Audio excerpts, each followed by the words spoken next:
how is it for you when you just have to be the dancer? God, I fucking love it. Yes, me too. I fucking love it. I love just showing up and having no responsibility other than my own choreography. It's like, I'm just here to just learn some shit, and then I fucking leave. Yeah, I'm one of the fuckheads just off on the side goofing off. What I've noticed about Lizelle, the goddess Lizelle, is that I feel like I feel so safe when I've been in dance situations with her, because she like if she has an agenda, she's like, from 7 to 7:02, we're doing this. Yeah. You will do it. Like, that's what's happening. I like in a natural, gentle way, but like, it's happening. Like, she is so planned out, fucking lesson plan. Yeah, I liked when my first rehearsal with her, she was like, only these people need to be at rehearsal. Everyone else, you know, like the appropriate people needed to be there. So that way there's no other people just sitting around. Right. So like, I really like took a note from that and helped with temper tantrum rehearsals. It's like super, I give like detailed, like we have a 15-minute window for people to come in, but then from this time to this time, all learning. A lot of the times we've ended early because I don't have anything else planned. I don't want to force the issue on anyone. Like, right. And I send everyone formations with their faces on it. So even though they're missing, I send, before even the first rehearsal starts, I film myself doing a tutorial version of the choreography. So you have an idea before rehearsal starts. I even once all formations are done, I start doing feedback videos. So it's like, I run it and I start saying, your angle's off, like as game tape. And I send it to everyone. Oh, nice. So the cleaning notes we can peruse at our leisure. Yeah. And keep growing in between rehearsals. Yeah. So it's like, I never wanted an excuse for people to not show up on time, or for us to, you know, I never wanted to waste anyone's time. I hate wasting time. It pisses me off when because I'm sure you've experienced it when you go to a rehearsal, fucking art director doesn't know what the fuck they're doing. And like, we're just fucking hanging out. I'm like, I don't want to hang out. We're here to work. Or they're like, I just made this up in the car. Yeah. And they use that as like, I've had that happen several times where they use that as like a point of pride. Like, I'm unprepared. Yeah, I hated that. Like, that's not a thing to be proud of. Like, I don't understand this tone. Yeah, like I hate trying to figure it out when you're supposed to be doing the work. I love the pre-planning, so that way when it's time for rehearse, we get it done, and whatever we can fix, you know, I either through video notes, we can give each other feedback. Yeah, I just hate the idea of wasting people's time, because especially since for me, I consider myself a time Nazi. Like, I'm very protective of like things that intrude my schedule. You need to find other words other than Nazi. I'm a fat Nazi. That's true. We need to find another. Erase that for a moment. I'm shit. That's true. Fair, because it's not this time. Yeah, but. Yeah, like, because then at the same time I see it in other people's, like, damn, they could be doing something else right now. I better make this time worth it, so they're not just fucking, you know, perusing and just lollygagging, standing around in rehearsals. I always hated the idea of, especially when I was running FanBiz, 9 to 6 a.m. rehearsals. Like, why do we need to overwork our dancers who aren't getting paid? Why can't we just be prepared ahead of time, get it done, and be prepared with changes you want to make? Don't try to make changes on the spot, because, you know, I know it's an art, but I've been in rehearsals where they're doing formations and then readjusting formations, and then next rehearsal they 86 the formations and then do it again. Oh, yeah. So, I mean, I guess there's a time and a place for it, but it's like, if there's a deadline, done is better than perfect. Right. Because like, you want the dancers to feel comfortable on stage instead of like, oh, I need to move to the spot. You don't want them thinking about that stuff. Like, I what do you call, one of the dancers, like, she wanted a center. She wanted a spot from one of our City Walk performances. She wanted a spot. She can do it, but when she was performing it, she wasn't performing it. You can see in her face she was like thinking about it. So the day of, after tech rehearsal, when I watched, I took her off. So it's like, yeah, I did. And I told her, and it was for the betterment of everyone. I didn't know it was like that, though. Yeah, because I mean, I told her, like, it's not like you suck, get the fuck out. Right. I'll say that as a joke, but like I'll be like this, like so and so, like I appreciate that you did your best, you learned the choreography, you tried to clean it up, but from what I just saw out there, you're uncomfortable, and I'd much rather have you feel comfortable and confident with everything else instead of trying to remember everything you just learned. Yeah, you got to make the hard call. So it's like, you got to make those hard. You got to make the call. Yeah. Aside, speaking of hard calls, aside from of passively kicking the other person out, what were some other hard calls that you had to do? Oh God. You know what? There was a girl in high school because I was the captain of my high school team, and I'll always regret. I mean, this was a hard call, but it was the wrong call. I'll always regret like not taking this one girl on because I like still remember it. It came back to me like maybe 2 months ago. I started thinking about her for some reason. I don't know why. But I feel like I was so intent on everybody needs to be clean. Everybody needs to be clean that I didn't take this girl on who had like no experience. But really it was like she would have been the best team member because she was the most excited to be there. You know what I mean? Yeah. Yeah. So for an entire semester, she wasn't on the team, right? And then when she auditioned again, we put her on, and I was like, I'm done. I was in high school, you know what I mean? I was like 16 and a half. Yeah. I was an idiot. Like I was dumb. We like it's often the ones that are like most excited and the least talented that are going to give their most. Yeah, they're going to be the cleanest. That's the thing. They get the most clean because they're the ones who are actually paying attention to every cleaning note. Yeah. Oh, they're, like, yeah. very aware that they're not the strongest dancer, and they're like, fuck. How did you deal with experienced dancers and egos? We didn't have that really on my college team. Everyone was a fucking gem, I gotta say. Damn. Shit. Yeah. I mean, truly. And I guess that was just my experience. Everyone was just so lovely and charming. I'm hitting up this one guy. I have to text him again, but I'm asking him to teach my students. He was a choreographer on that team. They're all phenomenal. I would say that happened in high school. It was the last time I experienced like ego trips while on leadership with somebody. And it's interesting because in my experience, the people with the big egos did not have the talent. Whereas the people who were kind of like a little more humble, like there's one girl that she was in leadership with me her senior year, and I won't say who it is, but she's, on TV now, she's on Hulu, she's doing all these things. Wow. And she was a little more like humble about her shit. You know what I mean? Like, yeah. She was leading with me, but there wasn't like, she wouldn't come in like, she would kind of come in like, all right, I just came in from soccer, like, all right, what are we doing? You know what I mean? Like, but she was trying her best. She was doing different shit. But like, I feel like the egos for me happened like the year after that. There was a lot more ego going on. And I gotta say, I got a lot of reports back that like after I graduated, the team like started getting really shitty. Like a lot of people were like people I didn't even talk to that much came up to me and they were like, I gotta tell you something. I don't know if you're gonna like hearing this, but I feel like I gotta tell you. The dance team, it's not good. They're not good anymore. And I was like, you know what I mean? But I feel like it was kind of like this lack of experience combined with ego that created that situation. So I've never actually had to deal in leadership with egos other than those of children. Which are arguably much worse, actually. Children? I've dealt with some children with ego issues, and then you meet their parents, and you're like, that makes sense. You know what I mean? Yeah.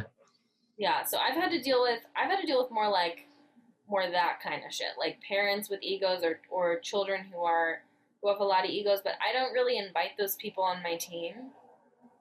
Those are more like classes I've taught, as opposed to like people I've invited into my space. Yeah, because then you're allowing that thing to kind of, yeah. Why would I do? Like, I'm not gonna invite a child who's like super sassy and ungrateful to join my team. I'm not gonna do that, because they still have some learning to do. They have some growing to do. I mean, why wouldn't you want to take on the responsibility for that learning for them? I think because it's a disrespect to the other kids at this point. I'm like, you know what? you're in this class and that's fine for you right now. Mm. But for my business, like, that's the other thing too. Like, I was having this conversation with, like, I'm part of this, my boss invites me to these things where it's like people from a lot of different careers all meet together and discuss their small businesses. Yeah. Somebody was like really trying to like tell me that I should like go all in on my business to like make the most money possible. And I was like, I don't think so, because I want to work with people that I like. This is my business. I want to teach kids that they just have a good attitude. Like, that's who I want to work with. You know what I mean? It's like, are you going to invite some person on temper tantrums that's like a little shithead that's like punching you in the face? That's all of you guys. Oh God. Yeah, but I hear where you're coming from, because you're choosing more like, in a sense, happiness versus the greed of it, because you probably can, but that would means, again, it goes to the question, at what cost? And it actually, there is a financial cost when running a company, because if you bring in, as I learned, if you got one toxic person, it ruins the whole vibe, because they are touching on everybody's nerves. You know what I mean? So if you have one person, it can bring down the whole thing. So I'm like, you know what? If this is a mom that's really, really rude to me and really aggressive with me, and her kid is talented as hell, you're not invited. I honestly don't care. Because I don't want people showing up and feeling like, oh God, this person. Or the little ones. I don't want the kids to feel that way either. I don't want a kid bullying the other kid. Oh yeah. Oh gosh. Because really, what you're doing is, again, I that's why I admire about your work, because you're arming them with tools that both you and I had to learn the hard way, and we're saving them from so much heartache. For them, it's going to be natural. They're going to, so who knows, maybe down the road, they might not be interested in dance, but because you taught them basic camera work, they might want to be filming instead and working with dancers. So the way that you watch TV, the way that you watch movies, the way you participate in content videos, like, everything changes when you have these things, these foundations. And I can't teach it if somebody got an attitude. I ain't trying to mess with that. Just to educate the audience, what's the name of your company so they know? Well, right now we're called Kids Hop Dance Crew. We're at kidshopdancecrew.com, and we are going to be changing that name because, and this is something else I learned too, is on my college team, actually, there was like a name that had been started like 8 years prior, and all of us on the team like didn't really vibe with it. And someone approached me, they're like, hey, so like, just what would happen if we had a new, like, I mean, just, I don't want to offend you or anything. Like, they thought I came up with a name. And I was like, I just showed up here. I didn't come up with this name. And they're like, what if we change the name? And I was like, oh, thank God. And they were like, oh, okay. And so then we talked about the purpose of the team, and we figured out like what is our vibe. And then like one of the guys on the team, such a sweetheart, he kind of like came up with this name, and then we came up with like how we were gonna like brand it, like shorten it or whatever. So I mean, that's sort of what I'm gonna do with my team, because my kids, some of them I've been teaching them since they were 3, and now they're like 12. Shit. So yeah, we gotta get a name that makes sense for them, and so I'm gonna have them do it, and I'm gonna have them make a new logo, and they're doing all the work. Nice. I'm like, it's your team. They're like taking real ownership of it, and I think that's what like gets people in even more, is when they take ownership of Exactly. the company. It's your shit. You're the one who's showing up to rehearsals. You're the one learning and working hard. Like, what are you getting out of it? They're gonna come up with shit I never thought of. Yeah. Yeah. So I'll guide them, but Kids Hop Dance Crew right now. But as they're getting older, I don't know what they want to be called that. So we'll reestablish. Like, what drove you? Because I know you were working with kids, but like, why not make a company for adults? Like how I'm stupidly doing. Okay, here's the thing. I would love that, and I have so many thoughts. There's so many ideas. Okay, but the thing is that adults, at least all the talented, glorious adults that I know, are poor as fuck. Nobody's gonna pay me to teach them. You feel me? Yeah, I hear you. So like I'm paying my friends to teach my students. So this is like a way of me slowly starting to Yeah. to my friends who've taught me and who've just are fucking dope as fuck. Yeah. But it's more about like I wanted to have a company and a thing that I own, which is, you know, working with kids, it's a little easier because their parents are like, this seems great. I will invest in this. Yeah. My child. Yeah. So I can make money. Yeah. And then outside of that, I can do acting and dance and creative projects that are a little bit more of like what I want to do. Yeah. But I have like another source of income that's helping me to create those things. So that was more the intention. It wasn't like an end goal. It was like a means to other creative ends. A really fun way to take every single thing that I'm doing and like bring that in as a lesson plan to constantly help the next generation like learn from my fucking mistakes. Yeah. Oh yeah. So it makes sense because like obviously parents of adult dancers, they're not gonna pay for it, but yeah, but there's definitely parents who are willing to pay for programs like this to help get their kids. Yeah, that makes a lot of sense. And learning and yeah.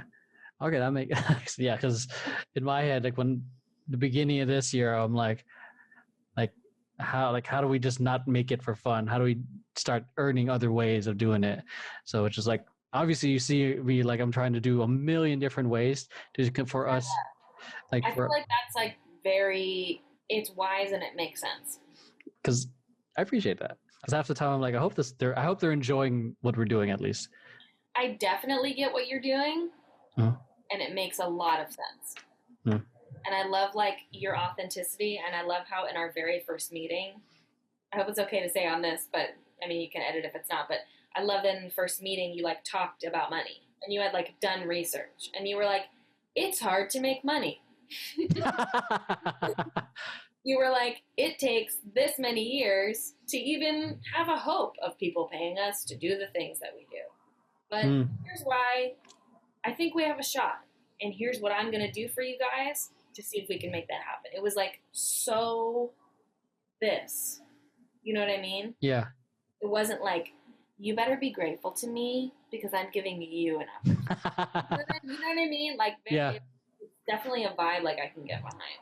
Like, I appreciate that. Like, yeah, because again, it was like the whole thing. I'm like, people are excited for it, and in my head, I'm like, do you know how much work needs to happen for us to even be profitable? And I'm like, we might not be profitable for the first 3 years.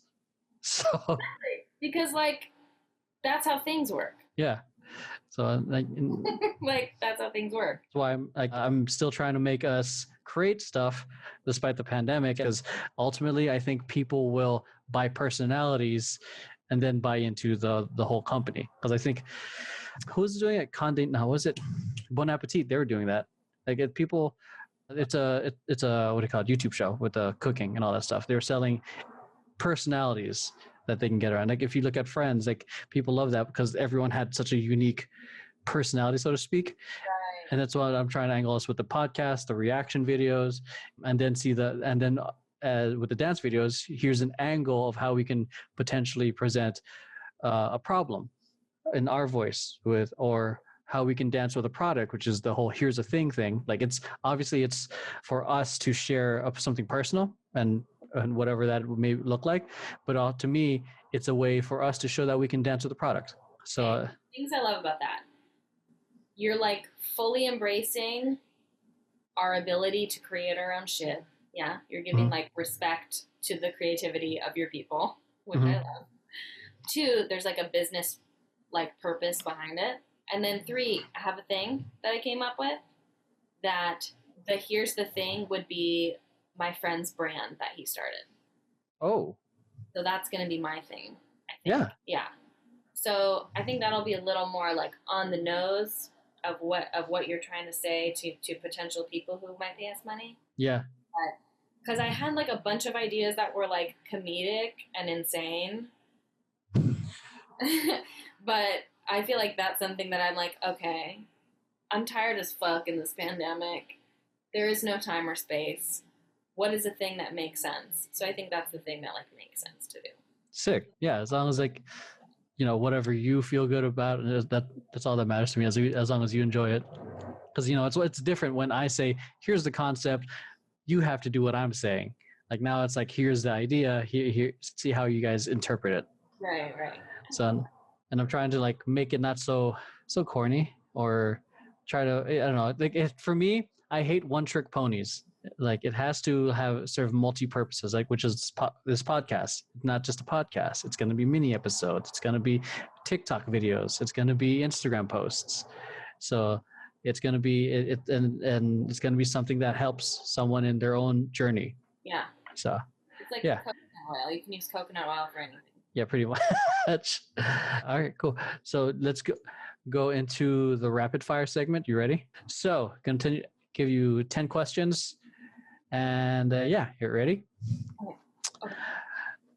All right. What product would you refuse to promote? Anything related to Amazon. I hate everyone who's rich. Fair. What's your favorite song?